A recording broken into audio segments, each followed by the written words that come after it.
apa yang bisa dilakukan ini bersama-sama dengan masyarakat atau partisipasi dari masyarakat, apa yang bisa kita harapkan untuk bisa tercapainya 100% persoalan-persoalan kumuh yang seperti disampaikan Pak Sugri tadi. Baik Pak Saiful, peran masyarakat di program ini sangat besar. Ya. Karena sebaik apapun pemerintahnya, kalau masyarakatnya tidak berpartisipasi, tidak peduli, sama juga. Jadi di program ini saling terkait antara pemerintah, masyarakat, dan orang peduli. Orang peduli itu bisa dari LSM, dari dan pihak lain. Jadi apabila 3 sektor ini bekerja sama, kita akan mudah untuk menatakan atau merencanakan atau mensurvei apa kebutuhan masyarakatnya. Tetapi yang masih terkendala bagaimana nilai fungsi kami di pendamping untuk meningkatkan partisipasi masyarakatnya. Kendalanya di mana nih Pak? Kendalanya di mana nih?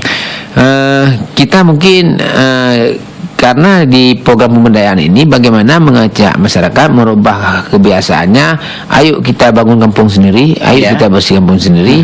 Tetapi karena kita pasca tsunami yang identiknya dengan semua didanai, jadi lambat laun kita akan agak merubah paradigma. Padahal kultur masyarakat Aceh itu kegotong royongan sangat tinggi.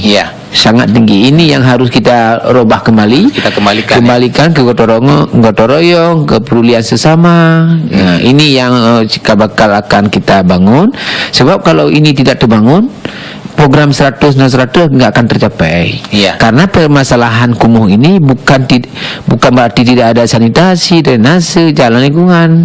Kalaupun ada drainase, jalan lingkungan tapi tersumbat, itu tetap terjadi kumuh. Sampah berserakan, tidak dikelola dengan baik. Intinya peran masyarakat, kepedulian masyarakat, kesadaran masyarakat sangat tinggi. Ini yang peran kita di lapangan, bagaimana mengajak masyarakat bersama kita ayo membangun kampung. Artinya hari ini Pak Masren dengan P2KP-nya mengajak masyarakat merencanakan, menemukan persoalan sendiri, kemudian nanti mencari solusi juga sendiri berbasis masyarakat, begitu ya? Iya, Pak betul. Masren.